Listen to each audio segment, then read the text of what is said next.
वंदे भारत माता। ऐसे भारत की मैं वंदना करता हूँ। दोस्तों, ये भारत बहुत अद्भुत है। इस भारत को इतनी दिव्यता प्रदान करने में निश्चय ही हमारे पूर्वज इस काम में लगे रहे। उन्होंने अपने जीवन को हजार हजार वर्ष तक तपाया और भारत की इस भूमि को देवतुल्य बना दिया। यही कारण है कि हमारे देश में ऋषियों, मनीषियों, गुरुओं, मुनियों, साधुओं और भगवान का अवतरण होता है। भारत की किसी भूमि पर जाइए, आप हमारे यहाँ आएंगे तो भगवान केदार बद्री का क्षेत्र दिखाई देगा। गंगा की तक करती हुई धाराएं भक्त ऋषियों का संदेश लेकर बहती दिखाई देंगे। आपकी तरफ आए भगवान जगन्नाथ दिखाई देते हैं, रामेश्वर दिखाई देते हैं, मीनाक्षी माता दिखाई देती है। जहाँ जाइए कहीं ना कहीं सब जगह, आप उधर पश्चिम में चले जाइए, भगवान द्वारकाधीश बैठे हुए हैं। हमारे सोमनाथ, हमारी राष्ट्रीयता का प्रतीक सोमनाथ का भगवान सोमनाथ विराजमान। देश में 12 ज्योतिर्लिंग है, 52 शक्तिपीठ है। हमारा पूरा भारतवर्ष मानव देवताओं की भूमि। आप यदि पूरे भारतवर्ष के इन देवी देवताओं के जो जो स्थान है उनको एक लकीर से जोड़ना शुरू करेंगे तो आप पाएंगे कि बृहत्तर भारत का स्वरूप उभर कर आता है। वो भारत जो कभी प्राचीन काल में हिंदू कुश पर्वत से लेकर के और बर्मा तक फैला हुआ एक बृहत्तर भारत का स्वरूप दिखाई देता है। चाहे अफगानिस्तान हो, चाहे पाकिस्तान हो, या यहाँ तक कि यूनान तक हमारे पहुंचती। ऐसा भारतवर्ष जो इतनी विराटता लिए हुए और ऐसे मनुष्यों, ऐसे महामानवों, ऐसे देव मानवों को अपने साथ लिए हुए चलता हो, ऐसा भारत निश्चय ही दुनिया में बदलेगी। इसलिए हमारे महाभारत में एक उल्लेख आया कि जब देवता आपस में चर्चा करते हैं तो वो क्या बात करते हैं।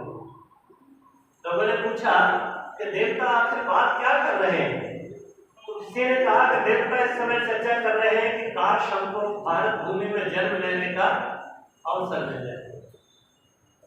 देवता भी जिस भूमि के लिए तरसते हों, ऐसी पावन भूमि है मित्रों हमारी।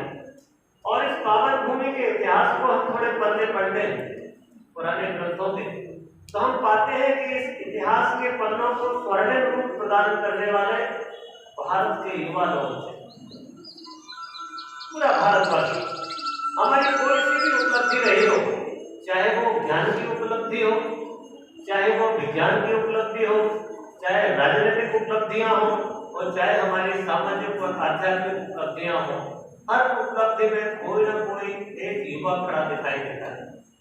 भारत के इतिहास को पढ़ते तो जितनी भी क्रांतियां हमारे देश में हुई, बड़ी बड़ी क्रांति हुई, विज्ञान की क्रांति हमारे देश में हो चुकी। हम लोग अभी 300 वर्षों में जो फिजिक्स, केमिस्ट्री और गणित की बात कर रहे हैं, ये तीनों क्रांतियां भारतवर्ष में आज से 2000 साल पहले घट चुकी।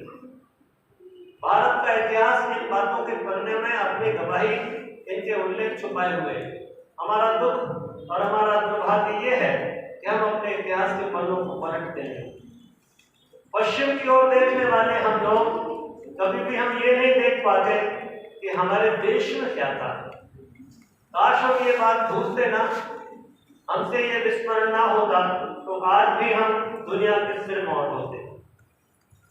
मित्रों, ये जो एक तरफ पश्चिम ने 350 वर्षों में जो विकास किया, कोई 350 वर्ष भारतवर्ष के लिए भारत की अवनति का, भारत के हिरास का समय रहा है। इसलिए थोड़ा सा हमको पिछला कुछ समझना चाहिए। दुनिया का इतिहास भी ऐसा ही कुछ है। भारत का इतिहास तो कहता ही है कि युवाओं ने क्रांति की। दुनिया का इतिहास की कोई सी भी क्रांति देखें, अभी जो वर्तमान आधुनिक क्रांतियां हैं, जिसे जागरण काल कहते हैं, इस अवेकनिंग पीरियड में आप देखेंगे कि भारतवर्ष में अनेक और दुनिया में भी अनेक क्रांतियां हुई। आप हमारे पुराने क्षेत्र में देखें तो धर्म क्षेत्र में दिखाई देता है भगवान राम का जीवन सब वंदनीय है हमारे लिए। राम हमारे लिए आदर्श मर्यादा पुरुष है और राम का जीवन कौन सा जीवन? बुढ़ापे का जीवन? ना ना। राम जब मात्र 17-18 वर्ष के रहे होंगे, 20 वर्ष के रहे होंगे, उस समय उन्होंने लंका की ओर प्रस्थान कर दिया। अभी हाल ही में विवाह हुआ, शादी हुई, अपनी पत्नी को लेकर लंका जाने को तैयार हो गए, वन में जाने के लिए तैयार हो गए। साथ में उनके युवा भाई लक्ष्मण दोनों चल पड़े। आप देखते हैं त्रेता युग में जो क्रांति हुई और राम राज्य की स्थापना हुई, उस क्रांति और राम राज्य में एक यौवन खपा था। राम का, लक्ष्मण का, सीता का यौवन खप गया, तब हमारे देश में त्रेता में राम राज्य स्थापित हुआ। यदि आप थोड़े से नीचे आए तो योगी राज कृष्ण का जीवन देखें। अभी सिर्फ 16 वर्ष की उम्र है कृष्ण की, पर 16 साल के कृष्ण कंस की चुनौती स्वीकार करते हैं। वो मल्ल युद्ध के लिए आमंत्रित करता है और वो स्वीकार कर लेते हैं। एक 16 साल का युवक, एक किशोर, एक टीनेज और किसी आत्ताई दैत्य से लड़ने को तैयार हो जाता है। और आप सबने कथा पढ़ी है महाभारत की, कृष्ण ने कंस की चोटी पकड़कर उसको जमीन पर गिरा दिया और उसका वध कर दिया। मित्रों, कृष्ण का जीवन द्वापर में आज से 5000-7000 वर्ष पहले हमारे लिए आदर्श बन गया। भारत महाभारत के रूप में विकसित हो गई, बृहत्तर भारत बनता चला। और मित्रों, अगर थोड़े और आगे आए तो 2500 साल पहले भगवान गौतम बुद्ध का जीवन, कुल 26 साल उम्र है। एक दिन अपने रनिवास में, अपने आवास में, अपने महल में बुद्ध विश्राम कर रहे हैं। उधेड़-बुन चल रही है, क्योंकि कल ही उन्होंने एक दृश्य देखा था कि एक आदमी कमर टेढ़ी करके चल रहा था। उन्होंने जब अपने मंत्री से पूछा ये कौन है, तो उन्होंने कहा ये मनुष्य है, इसको क्या हो गया? तो उन्होंने कहा ये बूढ़ा हो गया है। तो क्या मैं भी बूढ़ा हो जाऊंगा? मेरी कमर भी इसी तरह झुकेगी? उन्होंने कहा भगवान ये तो सबके साथ बना। आगे बढ़ते हैं तो किसी की अर्थी जा रही है, अभी हाल में देखा, पूछा ये क्या तमाशा है? उन्होंने कहा ये व्यक्ति मर गया। ये कहाँ जा रहा है? इसको लोग जलाने जा रहे हैं। तो क्या मैं भी मर जाऊंगा? हाँ भगवान, राजकुमार आप भी मरेंगे। सबको एक भगवान के पास जाना है, ये शरीर छोड़ना पड़ता है। मित्रों, इस उधेड़-बुन में आधी रात को 12 बजे अर्धरात्रि में बुद्ध उठते हैं, अपनी पत्नी यशोधरा और अपने बच्चे राहुल को बड़ी गौर से देखते हैं और छोड़कर, रनिवास को छोड़कर जंगल की ओर चले जाते हैं। तब कर 6 वर्ष तक तब कर कुछ प्राप्त नहीं होता। आखिरी में, अंतिम समय में, जब तक की पराकाष्ठा हो जाती है, वो निर्वाण को, बुद्धत्व को प्राप्त हो जाते हैं, तथागत हो जाते हैं, शास्त्र बन जाते हैं और बौद्ध धर्म का प्रचार करते हुए सारी दुनिया में चल पड़ते हैं। मित्रों, उस समय जो क्रांति हुई, सांस्कृतिक धार्मिक क्रांति, उस क्रांति में एक 26 साल का युवा लगा हुआ। आप अच्छी तरह जानते हैं, आपने नाम सुना होगा चाणक्य का। चाणक्य ने एक छोटे से बालक चंद्रगुप्त को देखा, वो सब बच्चों के साथ में युद्ध का कोई अभ्यास कर रहा है। बड़ी दृष्टि गई। चाणक्य ने सोचा इसके भीतर संभावनाएं अपार हैं, क्यों ना इस बच्चे को मैं इस भारत का सम्राट बना दूं। और चाणक्य ने उस बच्चे को बुलाया, उसको अपने साथ रखा, उसके जीवन को ऐसा दिखाया कि वो एक दिन चक्रवर्ती सम्राट बन गया, चंद्रगुप्त मौर्य। प्यारे भाइयों, उस समय को आपको स्मरण होगा, भारत खंड खंड में बटा और अखंड भारत की स्थापना करने वाला वो चंद्रगुप्त मौर्य और चाणक्य का युग आज भी हमारे लिए वंदनीय। एक छोटा सा बालक, एक यौवन से लदा हुआ बालक चंद्रगुप्त ने क्रांति कर भारत को महान भारत बना दिया। और मैं कहता हूं कि ऐसे अनेक पुरुषार्थ आप पुराणों के पन्ने पलटते हैं तो आपको भगीरथ का पुरुषार्थ दिखाई देता है। बड़ी समस्या है, सूखा पड़ रहा है, जहां जाइए वहां त्राही मची हुई है, अकाल मृत्यु हो रही है। भगीरथ ने संकल्प किया कि हिमालय से मैं जल लेकर, गंगा लेकर नीचे आऊंगा। और हिमालय नाम का वह इंजीनियर चल पड़ा घनघोर कार्य करने के लिए, कठिन तपस्या। लोग कहते वो एक काम करे, एक काम से खड़े रहने के तो पता नहीं है, पर आप गंगा के पूरे स्ट्रक्चर को देखें, गंगा के आप पूरे स्ट्रक्चर को देखें तो आप आएंगे प्यारे मित्रों कि गंगा ऐसे लगती है जैसे किसी इंजीनियर ने ऊपर हिमालय से एक नहर और बंगाल की खाड़ी तक कोई ले गया। पूरा पूरा दिखाई देता है। आप कल्पना करिए, उतना दुर्गम पहाड़, उतनी ऊंची नीची घाटियां, वो हिमालय के हिम से दबा हुआ क्षेत्र, उस क्षेत्र से गंगा निकाल कर लाना और जन जन की प्यास बुझाना, ये पुरुषार्थ कौन कर गया? ये युवा भागीरथ ने पुरुषार्थ किया। ऐसे कौन कौन से पुरुषार्थ मैं आपको गिनाऊं? भारत के प्राचीन इतिहास में तो ऐसी कथा गाथाएं भरी पड़ी हैं। जरा दृष्टि डालते हैं इस विश्व के इतिहास पर। आपने देखा होगा मित्रों, इंग्लैंड की गौरवपूर्ण क्रांति हुई 1688 में। वो जिस तरह का आतंक, जिस तरह की राज व्यवस्था थी, पलट करके एक नई व्यवस्था कायम कर और कर रहे थे इंग्लैंड के युवा, और कोई दूसरा नहीं था। मित्रों, विश्व में औद्योगिक क्रांति हुई। उद्योग का चक्का चलाने वाले, उसमें श्रम जुटाने वाले कौन लोग थे? युवा। कोई बूढ़ा आदमी चक्र नहीं चलाता, युवा चक्र चलाते हैं, युवा गति देते हैं। अमेरिका की स्वतंत्रता आंदोलन को देखें तो यौवन की झलक दिखाई देती है। फ्रांस की उस क्रांति को देखें तो यौवन की झलक दिखाई देती है। एरिक स्टो नाम की एक छोटी सी लड़की एक पुस्तक लिखती है, काम काका की कुटिया, और क्रांति हो जाती है मित्र। गोले और गोरे और कालों के बीच का भेद खत्म होता है, नई राज्य व्यवस्थाएं बनती हैं। रूस में आपने देखा होगा क्रांति हुई मित्रों।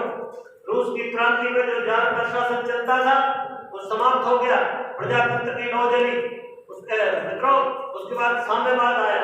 आप रूस की क्रांति देखें, कोई भी क्रांति आप देख लीजिए, चीन की क्रांति देखें आप लगभग 100 वर्ष पहले, और चीन को एक नए क्षेत्र में ले आए कौन? युवा। पूरी दुनिया में, सारे जगत में, जहां कहीं भी जो कोई भी आंदोलन हुआ, उन सब में यौवन सक्रिय दिखाई देता है। हम दूसरों की व्याख्या करें, अपने भारत वर्ष के स्वतंत्रता आंदोलन को देखिए। गांधी कितने वर्ष के? जवाहरलाल नेहरू कितने वर्ष के? राजेंद्र प्रसाद कितने वर्ष के?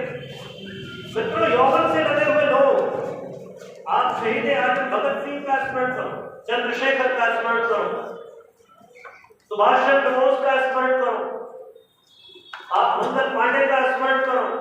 आप पाएंगे कि यौवन से लगे हुए लोगों ने भारत माता की बेटियों को, गुलामी की जंजीरों को तोड़ करके भारत को आजाद कर दिया।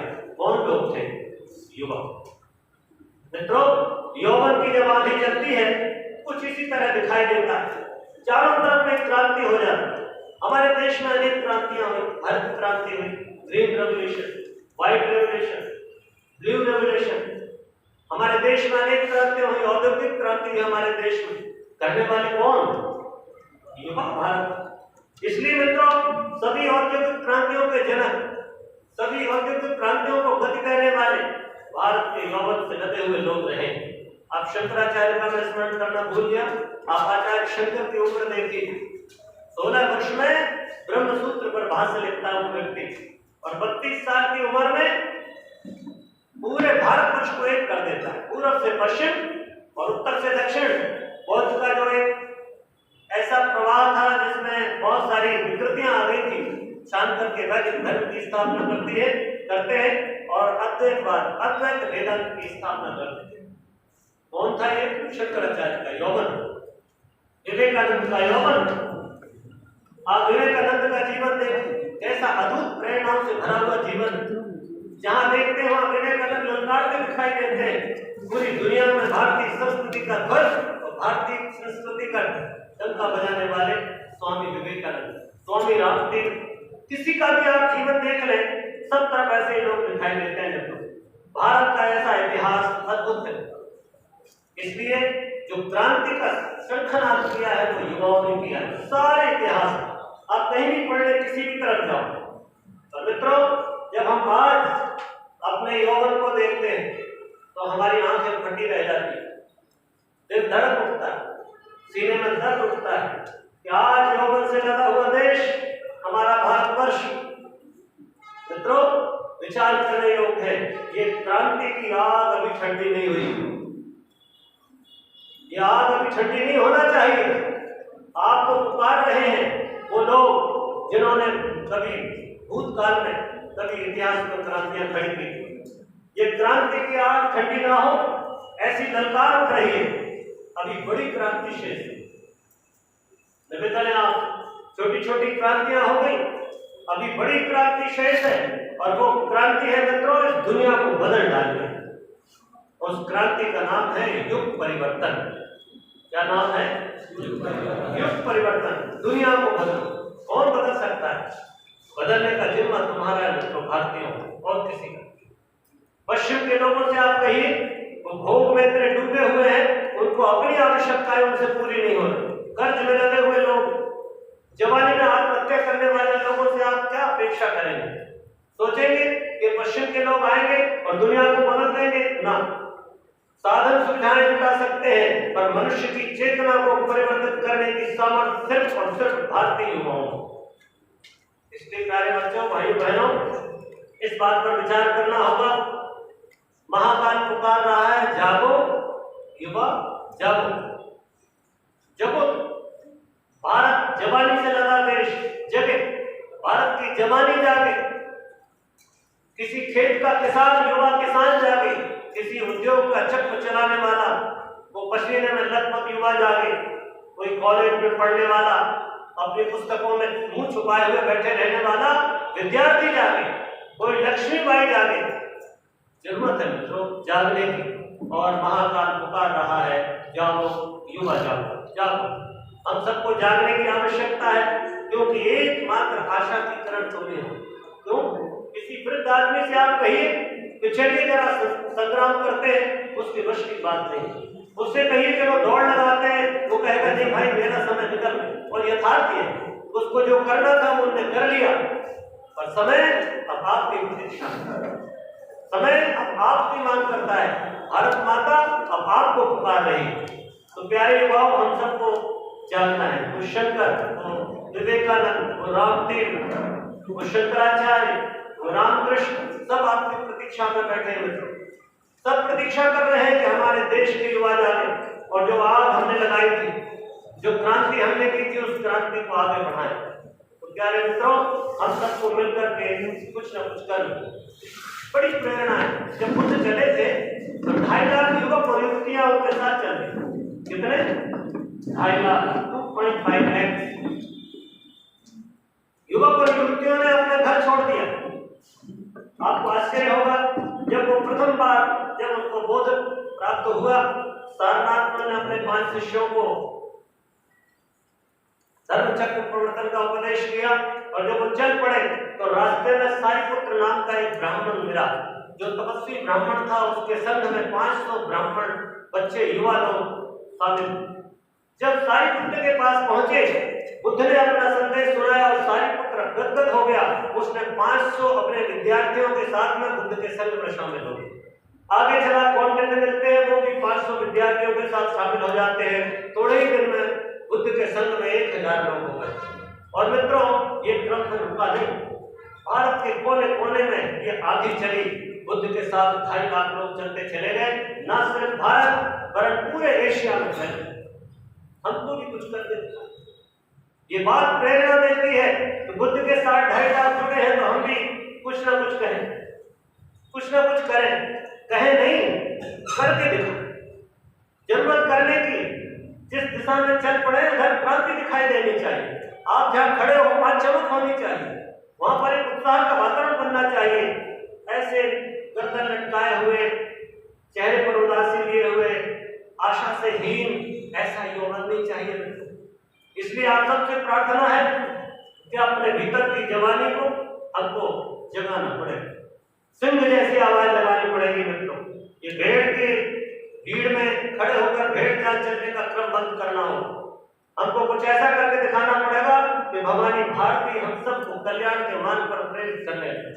मित्रों, आज समय पुकार रहा है, आप सबको पुकार रहा है।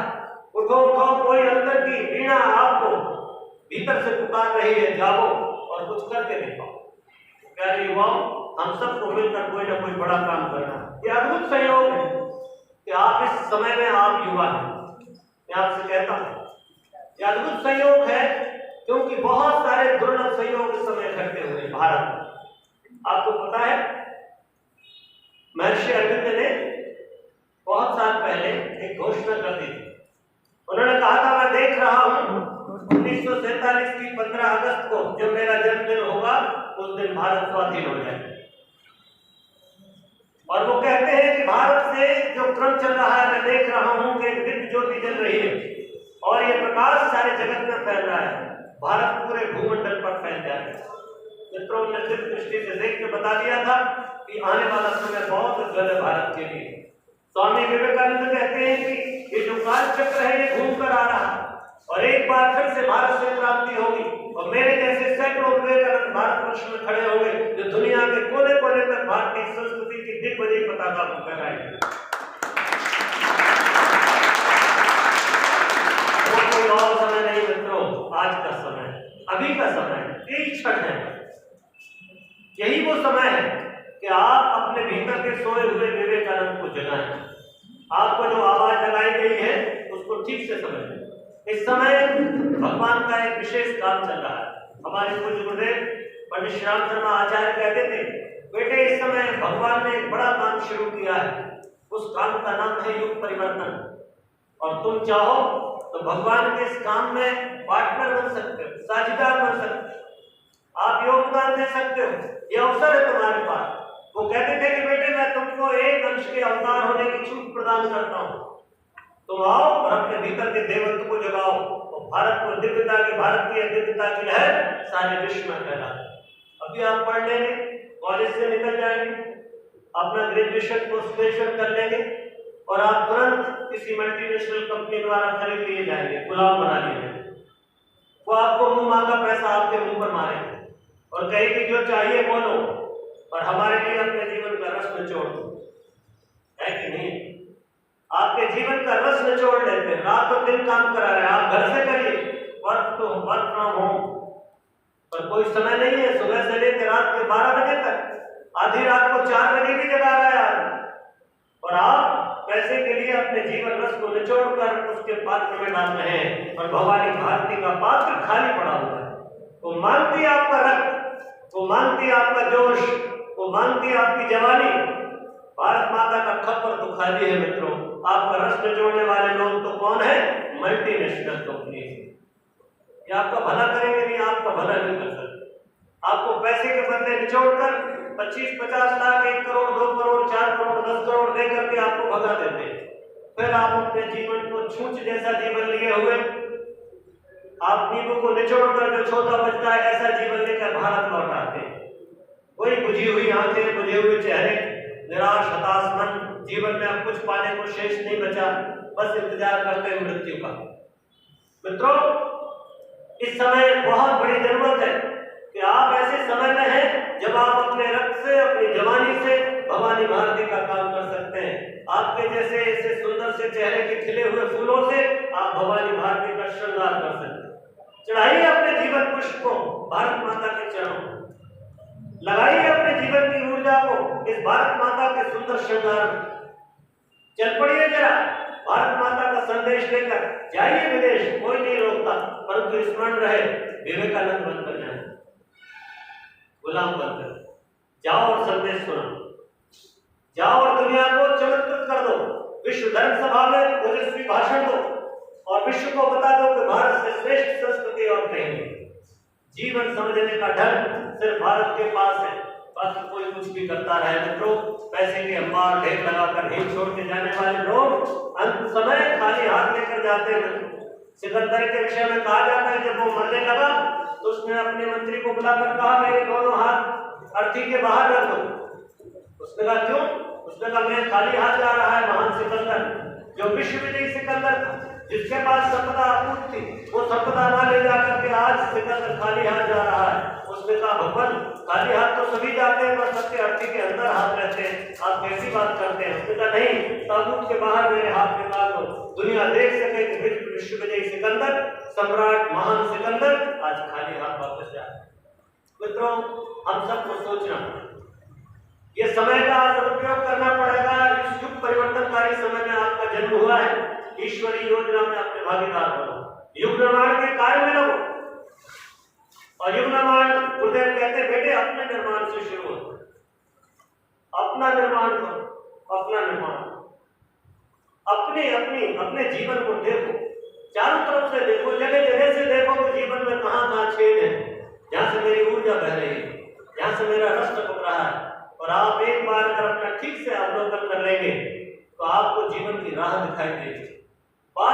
इतनी है कि जिस गफलत में, जिस भुलावे में हम लोग पड़े हुए हैं, वही कारण है कि हम जीवन को ठीक से देख नहीं पाते। हमारा जीवन रस कहाँ बह रहा है? क्योंकि कल्पना की ये छोटा सा मोबाइल का इतना सा इंस्ट्रूमेंट सारे जीवन रस को पी रहा है। 24 घंटे में से 8 घंटे आप उस पर खर्च कर रहे हैं। कल्पना करिए, अगर 1/3 जीवन ये छोटा सा इंस्ट्रूमेंट खा जाएगा तो परिवार को क्या दीजिएगा? अपने पत्नी, आने वाले समय अपने पत्नी और बच्चों को क्या दीजिए? आज अपने माता और पिता को क्या दे रहे हैं? आप विचार करने की बात है। सोचेंगे तो समझ में आएगा किस पर नियंत्रण करना है। सोचेंगे तो लगेगा कि कुछ नया करें, कुछ अनूठा करें। इसलिए मित्रों, आत्मनिर्माण से अपनी शुरुआत हो, और जिस दिन आप अपना आत्मनिर्माण कर लोगे, भगवत सत्ता आपका वर्ण करेगी। मैं दावे के साथ कहता हूँ, कोई साधना की और विधि अपनाने की जरूरत नहीं। अपने जीवन को ठीक कर लीजिए, भगवान की सत्ता आपका वर्ण कर लेगी, आपको चुन लेगी किसी महान कार्य के लिए, किसी महान उद्देश्य के लिए। इसलिए अपना निर्माण करो ताकि भगवत सत्ता आपका वर्ण कर सके। मित्रों, हमारा एक बहुत अच्छा सूत्र आता है, अभी भाई बताएंगे। हमारा डिवाइन इंडिया यूथ एसोसिएशन, उसका ध्येय वाक्य है बी एंड मेक, बनो और बनाओ। बी एंड मेक, बनो और बनाओ, अपना निर्माण करो और लोक कल्याण के काम में लग जाओ। दुनिया को ठीक करने के लिए चल पड़ो। जिस दिन आप बन जाएंगे, आप अपने कंधे पर ना जाने कितना भार उठाकर दुनिया को ऊपर की ओर ले जाएंगे। इसलिए मित्रों, बी एंड मेक, बोलिए बी एंड मेक, बनो और। तो हमको बनना और बनाना है। छोटे छोटे से प्रलोभन, छोटी छोटी सी लालच, छोटे छोटे से हमारे ऐसे इधर उधर के उलझड़ियों में हम अपना जीवन नष्ट न करें। कुछ नया सोचें, आत्मकल्याण की बात सोचें और लोक कल्याण के कोई काम करें। संसार के कल्याण के लिए कुछ काम करें और अपना निर्माण, 2 काम हमको करना है। इसलिए मित्रों, युग निर्माण की ओर से आपको सदा बुलाया जा रहा है। हमारे बहुत सुंदर गीत गाया जाता है। हम लोग भी बीच बीच में अभी आते जाते गाड़ी में, कार में, चलते चलते ट्रेन में हम लोग गीत गाते हैं। एक बहुत सुंदर गीत है, उठो सूर्य की भांति गगन पर बन प्रकाश छा जाओ, और अंधेरा इस जगती का जलकर स्वयं मिटाओ।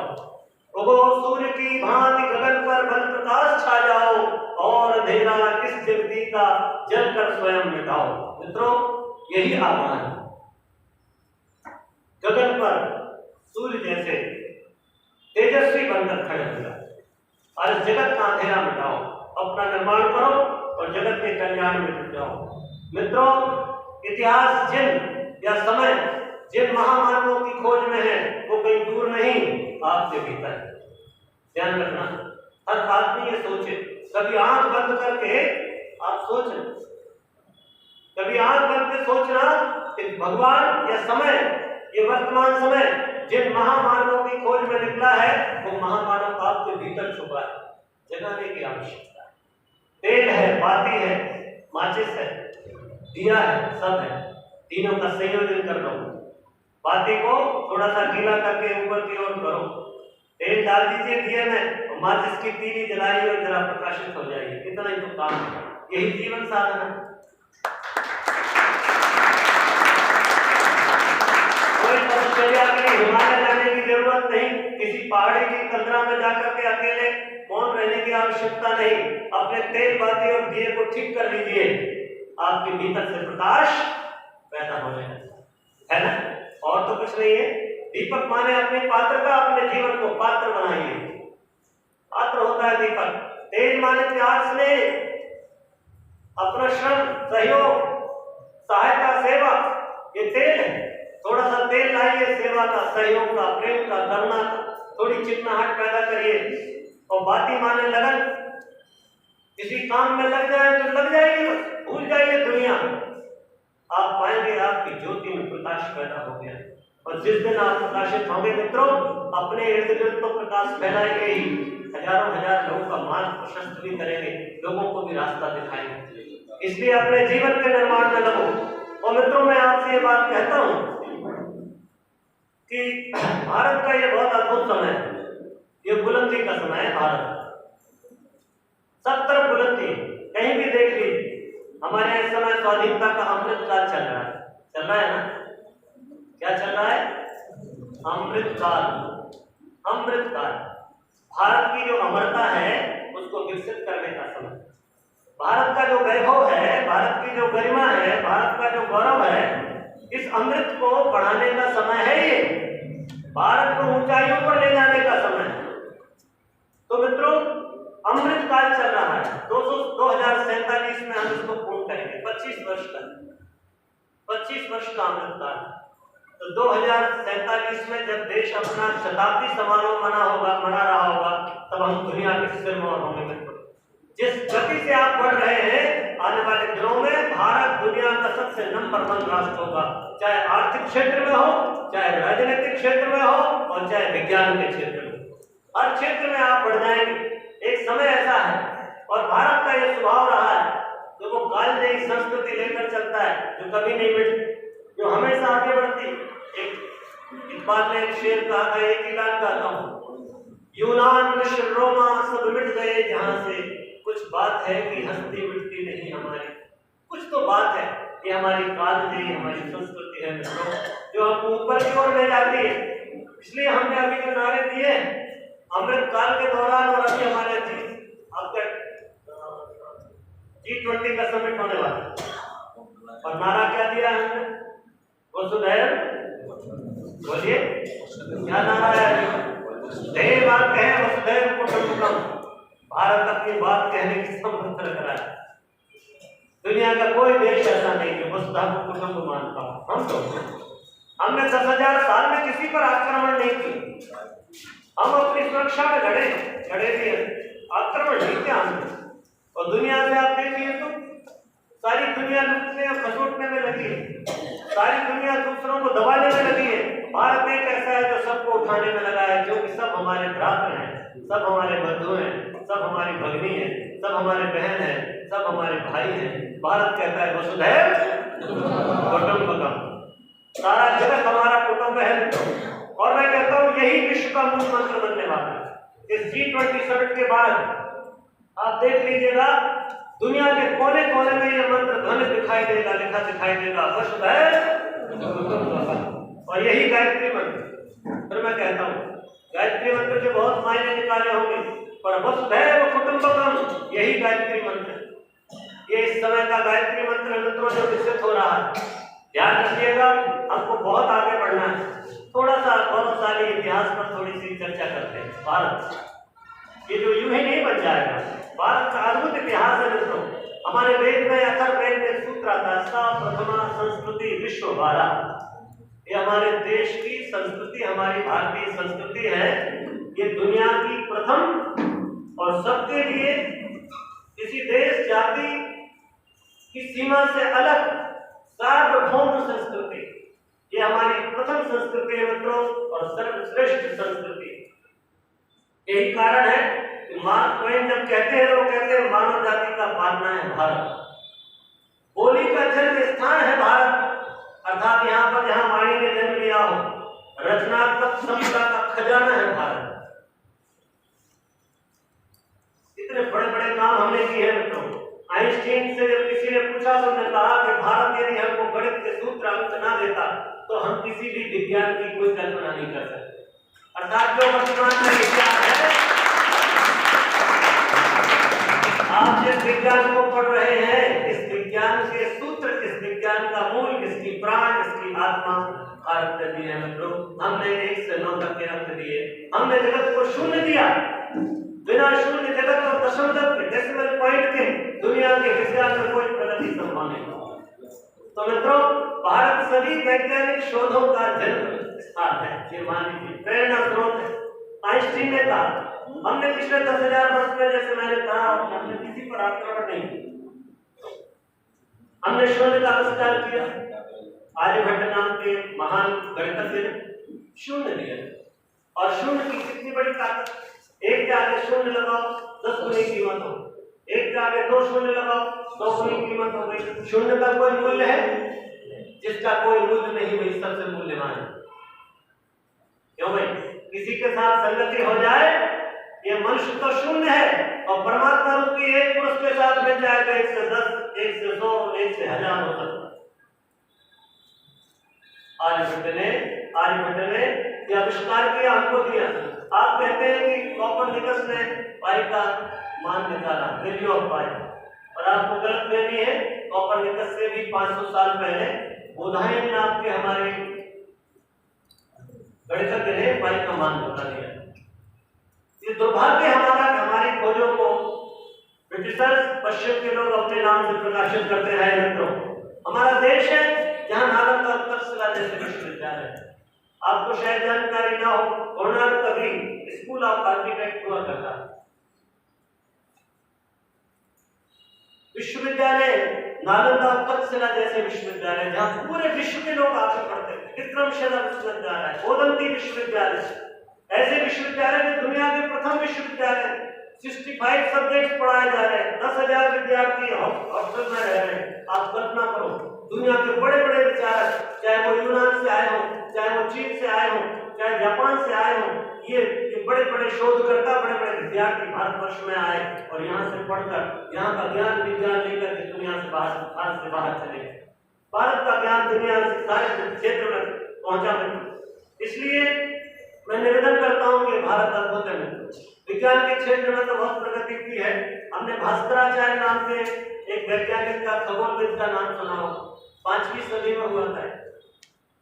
भास्कराचार्य ने धरती से सूरज की दूरी नापकर बता दी। आप कल्पना कर सकते हैं? उसने कहा कि धरती से सूरज 365.2587 माइल्स दूर है। आप सोचिए, आप कल्पना, सॉरी, धरती जो है ना सूरज का चक्कर लगाती है, तो कहता है 365.2587 डेज में चक्कर लगाती है, जो आज भी योगा कर सकते हैं। आप पूछेंगे कि उस समय कौन सा विज्ञान था? अरे भाई, कोई तो विज्ञान रहा होगा, बिना विज्ञान के कोई सूरज की परिक्रमा धरती कर लेती है, कैसे? उसने कह दिया था कि धरती गोल है, चपटी नहीं है, जबकि सारा पश्चिम इस बात पर अड़ा हुआ था कि धरती चपटी है, गोल है ही नहीं। हमने बताया दुनिया को धरती गोल है, गोल ही नहीं, धरती सूरज का चक्कर काटे। मित्रों, हमारा ये विज्ञान है, हमारा आयुर्वेद, हमारे महर्षि चरक, आप जरा कल्पना करिए, 2500 साल पहले चरक एक आयुर्विज्ञान लिखता है, अंदर के सारे अंग प्रत्यंगों के विषय में जानकारी देता है। किडनी कैसी है, लीवर कैसा है, इंटेस्टाइन कैसी है, माँ के पेट में बच्चा कैसे डेवलप होता है। आप कल्पना कर सकते हैं? माँ के उदर में, माँ के गर्भ में एक दिन का बच्चा कैसा होगा, 2 दिन का, 4 दिन का, 6 दिन का, 1 सप्ताह का, 2 सप्ताह का, 10 सप्ताह का, 2 महीने, 4 महीने, 9 महीने का बच्चा कैसा दिखता है? कहां से देखा? कोई विज्ञान होगा और बड़ा विज्ञान होगा। ये यंत्र वाला विज्ञान नहीं, मंत्र वाला विज्ञान था। ये पदार्थ का विज्ञान नहीं, आत्मा का विज्ञान था मित्रों, चेतना का विज्ञान था, जो ये सब कुछ जान सकता था, सब कुछ देख सकता था। चरक के विषय में कहा जाता है वो औषधियों से बात करते थे, तुम्हारा क्या गुणधर्म है, तुम क्या सेवा दे सकती हो, और औषधि अपना गुणधर्म बताती। चरक संहिता, आप कल्पना करिए, भारतवर्ष का आयुर्वेद, नौकायन की अगर आप देखते हैं, समुद्र के किनारे हैं, 6000 साल पहले सिंधु नदी से लेकर के यूनान तक भारत व्यापार करता था और बड़े बड़े जहाज भारतवर्ष में चलते थे। मित्रों, भारत कोई सामान्य देश नहीं। भारत एक महान सभ्यता और संस्कृति और विज्ञान को लेकर आगे बढ़ा है। अगर आपने नाम सुना हो तो हमारे केमिस्ट हुआ करते थे जिनने लोहे से सोना बनाने का काम किया, नागार्जुन। हमारे चिकित्सा शास्त्री हुआ करते जिनका नाम था, आपने सुना हो, चिकित्सा के साथ साथ सर्जरी का काम करते, सर्जरी के चिकित्सा में सुश्रुत 3600 साल पहले ऑपरेशन कर रहे थे, रेटिना, कॉर्निया, प्लास्टिक सर्जरी। आप कल्पना करिए, आज भी 125 उपकरण, सुश्रुत के बनाए हुए उपकरण आज भी मेडिकल कॉलेज में चलते हैं। सिलने वाली सुई से लेकर के छीलने वाला चाकू तक सब चीजें। मित्रों, मैं क्या क्या बात कहूंगा आपसे, हर क्षेत्र में, चाहे योग हो, कृषि हो, वस्त्र हो, खेल हो, दर्शन हो, फिलोसफी हो, धर्म हो, सब क्षेत्र में भारत आगे। हम जगत गुरु कहलाए, हम चक्रवर्ती सम्राट कहलाए, हम सोने की चिड़िया कहलाए। सोने की चिड़िया तो हम अभी 17वीं शताब्दी में, जब तक अंग्रेज नहीं आए थे, तब तक हम देश में दुनिया में सोने की चिड़िया थी। करीब 25% सारी दुनिया की इनकम और लगभग 35-40% दुनिया का व्यापार भारत करता है। आप कल्पना करो भारत की क्या दिशा रही होगी। मित्रों, बहुत बड़ा काम करने को, बहुत बड़ी बात है जो हमको आगे बढ़ाना है। और इसलिए मैं कहता हूं कि भारत ऐसा नहीं है कि पहले ही अच्छा था, बीच का कुछ मध्यकाल या 1000 वर्ष का कहे, ये हमारे लिए बहुत बदल का और डिप्रेशन का समय रहा है। हम सब तरफ से लूटे गए, सब तरफ से हमारे ऊपर आक्रमण हुए, करीब 200 जातियों ने आक्रमण किए भारतवर्ष पर। जब सोने की चिड़िया दिखी तो जो आता वो लूटने आता था मित्रों, चाहे डच आए हो, चाहे हुन आए हो, शक आए हो, अंग्रेज आए हो, मुगल आए हो, कोई भी आया लूटने आया भारतवर्ष। लुटते लुटते भारत में आखिरकार जब हमने हम जब स्वतंत्रता की सांस ले रहे हैं, तो मित्रों रात से फिर हम अंगार बनने की तरफ चल रहे हैं। ये हिंदुस्तान की रात में से फिर कोई अंगार चमक रहा है, और आपके चेहरे इस बात की गवाही है कि भारत का यौवन आज दुनिया के किसी भी बड़े ऑर्गेनाइजेशन में जाइए, चाहे वो सॉफ्टवेयर से संबंधित हो, चाहे साइंस के किसी सब्जेक्ट से संबंधित हो, और चाहे आपका कोई बहुत बड़ा मल्टीमीडिया का प्लेटफॉर्म हो, आज सबके सीईओ आप देखेंगे तो भारत के युवा दिखाई देंगे। आप आश्चर्य करेंगे, भारत के आईटी पर्सन सारी दुनिया में विख्यात, भारत के डॉक्टर्स सारी दुनिया में विख्यात है मित्रों। हमारे एमबीए किए हुए हमारे मैनेजमेंट के विद्यार्थी बड़ी बड़ी कंपनीज को आज मैनेजमेंट दे रहे हैं, उनका पूरा चक्र चला रहे हैं। आप किसी को भी देखिए, सब तरफ भारत की धूम है मित्रों, बड़ी बड़ी कंपनियां हैं जिनमें भारत छाया हुआ है। और मित्रों यही कारण है कि भारत एक अद्भुत गति से आगे बढ़ रहा है। मैं आपसे कहता हूं कि आज भी हम दुनिया की आर्थिक दृष्टि से बहुत समृद्ध शक्ति बन रहे हैं। सैन्य शक्ति देखें या फिर जीडीपी देखें, 1947 में हमारा जीडीपी 10,400 करोड़ था, आज हमारा जीडीपी 374 ट्रिलियन डॉलर का है, 374 ट्रिलियन डॉलर। अब कल्पना करें 10,400 करोड़ से लेकर 374 ट्रिलियन डॉलर का आज हम जीडीपी लेके चल रहे हैं। आज हम दुनिया की हम 5वीं शक्ति बन गए। आज से आने वाले दिनों में 2-4-5 साल में हम 3री शक्ति बन जाएंगे, और हो सकता है कि 2030 तक आते आते भारत में विश्व में भारत 1 या 2 नंबर पर खड़ा हो जाए। कोई बड़ी बात नहीं, आज बड़ी बात हो रही है सब क्षेत्रों में। और मित्रों अगर आप सैन्य क्षेत्र में देखें तो भारत अद्भुत तरीके से सामरिक क्षेत्र में आगे बढ़ा। किसी जमाने में जब हमारा देश स्वाधीन था, हमारा छोटा सा बजट कभी हमारे सेना के लिए होता। अभी 2022 में आपको आश्चर्य होगा 4.78 लाख करोड़ का बजट है हमारा। हम अब रक्षा यंत्रों में, उपकरणों में स्वाधीन होने जा रहे हैं। अभी हमने आपने देखा होगा, हमने तेजस नाम का हेलीकॉप्टर बनाया, हमने छोटी मिसाइल्स बनाई। एक दिन में हमने करीब 102-300 की मिसाइल एक बार मई के महीने में हमने दुनिया में छोड़ी थी। विज्ञान के क्षेत्र में हमारा इसरो, हमारा डीआरडीओ इस समय बहुत तेज गति से बढ़ रहा है मित्रों। इसलिए कभी ना देश में छोटा मोटा काम होता था, थोड़े सैनिक थे, आज 14 लाख सैनिक, 2000 से ज्यादा युद्धक टैंक थे हमारे पास। जिस तरफ जाएंगे हम आज एक परमाणु संपन्न राष्ट्र है मित्रों। कोई दुनिया का देश हमारी तरफ आंख ऊंची करके देख नहीं सकता, हम जवाब देने की सामर्थ्य रखते हैं। और भारत इस समय दुनिया में एक अलग तरीके की गति, एक शक्ति बनकर उभरा है। इसलिए हमको मैं निवेदन करता हूं कि बहुत बड़ा काम है, ड्रोन हम बना रहे हैं, इतने बड़े बड़े काम हो रहे हैं। अभी हमने आईएनएस लॉन्च किया, हमारा अपना जहाज स्वदेशी। तो सब क्षेत्रों में, सैन्य क्षेत्र में भी भारत इसी तरह बढ़ रहा है। विज्ञान के क्षेत्र में हमने बड़ी बड़ी करामातें करना शुरू कर दी, बड़े बड़े शोध के कार्य हो रहे हैं। हमने मंगलयान बनाया था सबसे सस्ता, कहते हैं ऑटो की जो माइलेज है उससे चलने वाला हमारा चंद्रयान। जितने में ऑटो से आप यहाँ से बस स्टैंड से रेलवे स्टेशन या घर से रेलवे स्टेशन जाते हैं तो जो दर लगती है पर किलोमीटर, उस रेट पर हमने चंद्रयान को भेज दिया। कहाँ? मंगलयान भेजा मंगल पर। हमने चंद्रयान भी बनाया, माना हमारी थोड़ी सी असफलता रही, परंतु मित्रों अभी हम किसी क्षेत्र में कमजोर नहीं। हर क्षेत्र में आप जाइए, सबसे जोरदार बात है 2019 की बात है, हमने एक साथ 104 उपग्रह अर्थात हमारे सैटेलाइट को लॉन्च करने का हमारा स्टेशन देखिए कितना बड़ा दक्षिण में।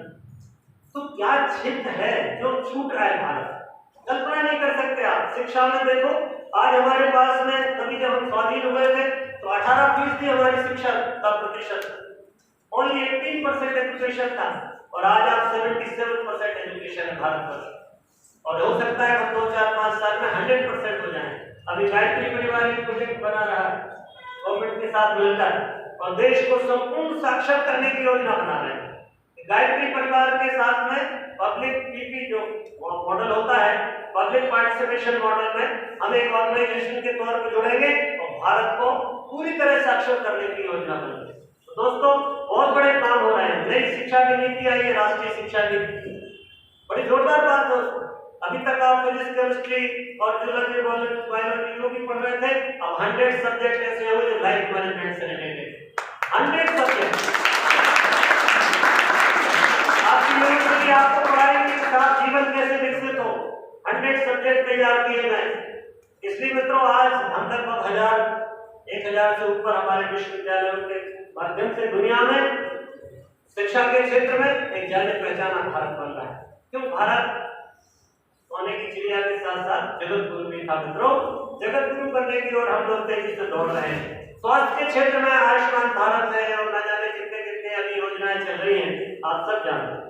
पहले लोग आज की बीमारी से मरता रहता था, अब ऐसा है कि आपके अड़ोस पड़ोस में मोहल्ले में क्लिनिक खुल रहे हैं। क्यों भाई? पहले आपको कोई अगर प्लेग आ जाए, कोई बहुत बड़ी महामारी, कोई वायरस आ जाए तो 20 साल लगते थे उसकी वैक्सीन बनाने में। अभी आपने कोरोना की वैक्सीन बनाई और 200 करोड़ से ज्यादा लोगों को वैक्सीनेशन करने के साथ साथ दुनिया में बहुत सारे देशों को वैक्सीन पहुंचाएगा। मित्रों, बड़ा काम है। भारत हर क्षेत्र में बढ़ रहा है। किसी भी क्षेत्र में जाइए, हमारी बहनें जो कल तक उपेक्षित थी, अभी मिलिट्री में आप फाइटर पायलट क्यों भाई? स्थायी कमीशन में हमारी बहनों को नौकरियां मिल रही है, सेना में बेटियां जा रही है हमारी, और एक से क्रांतिकारी काम कर रही है। अब पहले तो लोग घर के तहरी नहीं लांग पाती थी बेटियां, अब वो हिमालय की चोटी एवरेस्ट पर फतह कर। क्यों भाई? आपके जैसी बेटियां हैं जो हिमालय पर चढ़ करके झंडा भारत का तिरंगा लहरा रही है। कल्पना करो आप मित्रों कि कैसा समय हो गया। एक समय जब गायत्री मंत्र कोई बोल नहीं पाता था, आज हमारी बेटियां ब्रह्मवादिनी बन करके और अश्वमेध देवों का संचालन कर रही हैं। कहीं भी जाइए, आप शांति में जाइए, आप जाइए हवाई जहाज आप नहीं कर सकते, यज्ञ कराएगी हमारी बहन, पर आप बैठेंगे। चतुर्वेदी जी जो कल तक कहते थे कि साहब तुमको अधिकार नहीं है, अब वो चतुर्वेदी जी नीचे बैठ करके हमारी बेटी से दीक्षा संस्कार ले रहे हैं। क्या क्रांति है! हर क्षेत्र में, दुनिया का कोई ऐसा क्षेत्र नहीं है, सब क्षेत्रों में हमने बहुत बड़े बड़े काम किए हैं। संसाधन के क्षेत्र में भी हमने बहुत प्रगति की है, और मैं कहता हूं कि भारत सच में बुलंदी का भारत है और हमारी स्थिति काफी अच्छी हो रही है। हमने भारत का हिस्सा इस समय दुनिया के जीडीपी में 22% हो गया। आपकी जानकारी के लिए हमारी जीडीपी का हिस्सा 22% है। आप स्टूडेंट हैं इसलिए मैं आपसे फिगर्स की फैक्ट्स की बात कर रहा हूँ। एशिया में हम लोग 28% है। एशिया, आप कल्पना करिए, आज 6.5 से लेकर 7 की हमारी विकास दर, अभी आपका बजट घोषित हुआ है, 7% बजट का लक्ष्य, हमने ग्रोथ का लक्ष्य रखा है। बहुत बड़ी बात है, जबकि सारी दुनिया की ग्रोथ रेट एकदम डाउन हो रहा है और भारतवर्ष का ग्रोथ रेट बढ़ रहा है। इसलिए हम कह रहे हैं कि हम आने वाले दिनों में 5वीं से तीसरी में छलांग लगा जाएंगे, ये तीसरी हम लोग बड़ी इकोनॉमी बन जाएंगे। अभी वर्क फ्रॉम होम हुआ, आपको आश्चर्य होगा, सारी दुनिया में जितने लोगों ने किया उसमें 51 लाख लोग भारतवर्ष के, सबसे ज्यादा वर्क फ्रॉम होम करने वाले 51 लाख हमारे बच्चे, हमारे देश के लोग। और मैं कहता हूं सबसे कम लेबर कॉस्ट वाला हमारा देश, सबसे कम labour 67 rupees per hour Bharatvarsh की लेबर कॉस्ट। स्किल्ड लेबर जबकि दुनिया में बहुत ज्यादा है। यूरोप में जाओगे तो आप कर नहीं सकते, अमेरिका में जाओगे आप कर नहीं पाओगे धंधा। इसलिए सारे व्यापारी लोग, उद्योगपति लोग अब भारत की तरफ आ रहे हैं, क्योंकि यहाँ सस्ता लेबर है, मिनिमम कॉस्ट है लेबर की, और सुविधाएं पूरी है, प्रकृति पूरा साथ देती है। हर तरफ एक क्रांति खड़ी हुई है मित्रों। मैं इसलिए आपसे कहता हूँ कि एक बड़ा काम भारतवर्ष में होने पर, परंतु ये भी ध्यान रहे कि जहाँ एक और इतनी सुखद संभावनाएं, इतना सुंदर हमारा अतीत इतिहास और इतना शानदार वर्तमान, पर चुनौतियां कम नहीं, पर चैलेंजेस कम नहीं। आपको यहाँ बिठा करके बात कही जा रही है, उसका कारण ये है कि बहुत बड़े बड़े चैलेंज आपके सामने पड़े। चैलेंज देखें जरा, चैलेंज जैसे है कि अभी भी देश में गरीबी है कि नहीं है? अभी भी बेरोजगारी है, आप जिंदाबाद मुर्दाबाद के नारे लगाते हैं कि नहीं है? अभी भी हमारा युवा नशे के चक्कर में और अभी भी वो रेल की पटरियां और बसें चला रहा है और जिंदाबाद मुर्दाबाद के नारे लगा रहा है। यौवन अभी भी दिशा से विहीन है, चुनौती कम नहीं है, अभी हमारी बेटियों की इज्जत सुरक्षित नहीं है कि नहीं? बड़ी चुनौती। आज हमारा देश आतंक से जूझ रहा है, कितनी बड़ी चुनौती देश के सामने। आज दुनिया के दूसरे देश, हमारे पड़ोसी देश चाइना और पाकिस्तान जैसे देश भारत को आंख दिखाने की कोशिश कर रहे हैं। चुनौती है कि नहीं है? सीमा के पार और सीमा पर और सीमा के भीतर देश में सर्वत्र आतंक का साया दिखाई देता है। इतनी बड़ी सिक्योरिटी की व्यवस्था की जा रही है, चुनौती है कि नहीं है? प्यारे बच्चों, इन चुनौतियों से जूझने का काम यौवन करता है। यौवन वही है जो चुनौतियां स्वीकार करता है, जो चुनौतियों से भागता है वो बूढ़ा आदमी। ध्यान रखना, इसलिए चुनौतियों को स्वीकार करना पड़ेगा। हमने कहा हमारा युवा आंदोलन के 4 सूत्र होंगे। हमने कहा स्वस्थ युवा बने। अगर युवा स्वस्थ होगा, और 70 करोड़ युवा है देश में, अगर 70 करोड़ लोग स्वस्थ बनेंगे तो देश सबल राष्ट्र बनेगा, ताकतवर देश बनेगा। दूसरा हमने सूत्र दिया स्वावलंबी युवा। पहला सूत्र है स्वस्थ युवा, सबल राष्ट्र। दूसरा है स्वावलंबी युवा। यदि आप स्वावलंबी बनोगे, नौकरी ढूंढते हुए गुलामों जैसा जीवन नहीं, राजा बनिए, अपना रोजगार स्वयं करिए। Startup India, make in India, make from India, Kaushal Vikas, skill development, कितने प्रोग्राम आपके लिए चला रहे हैं सरकार। तो अपने आप का कौशल विकसित करिए, स्वावलंबी बनिए। और स्वावलंबी आप बनेंगे, स्वावलंबी युवा हो तो राष्ट्र संपन्न बनेगा। स्वावलंबी युवा संपन्न राष्ट्र। और प्यारे बच्चों, यौवन के भीतर जो सबसे बड़ी कमी दिखाई देती है वो शालीनता है। भीतर की गर्मी हमको कभी कभी उद्दंडता और श्रृंखलता के लिए प्रेरित करती है। अनुशासन को तोड़ने में मजा आता है, लाइन लगने में नहीं, लाइन तोड़ने में आनंद है। सिस्टम में काम करने के बजाय सिस्टम को तोड़ करके शॉर्टकट अपनाने में मजा आता है ना? एक भीतर का उत्साह, जवानी का जोश, भीतर की गर्मी है। ये भीतर की गर्मी अगर शांत नहीं होगी, ठीक दिशा में नहीं लगेगी तो मामला गड़बड़ हो जाएगा। इसलिए गुरुदेव ने कहा शालीन युवा और श्रेष्ठ राष्ट्र। यदि आप शालीन बन जाएंगे तो श्रेष्ठ बनेंगे। शालीन युवा श्रेष्ठ राष्ट्र। और चौथा सूत्र है हमारा सेवाभावी युवा।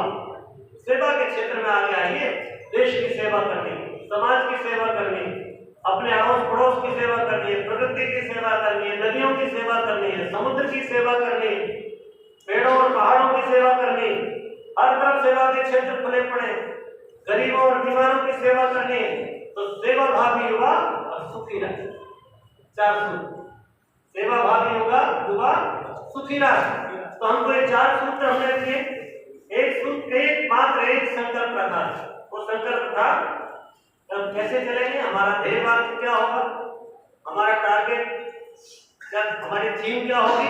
तो एक ध्येय वाक्य था, आत्मनिर्माण से राष्ट्र निर्माण, अपने निर्माण से राष्ट्र का निर्माण करना, ये हमारा ध्येय वाक्य।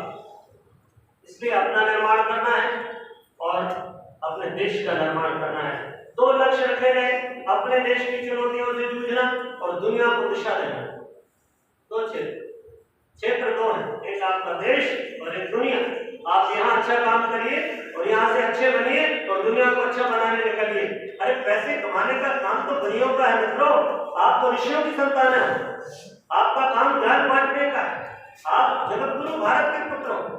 इसलिए अपना देश और जगत, ये 3 क्षेत्र हमारे, 2 लक्ष्य हमारे, विश्व को आतंक से और युद्ध से बचाना। और 3 अभ्यास, 3 काम करने पड़ेंगे अपने निर्माण के और विश्व के निर्माण के लिए।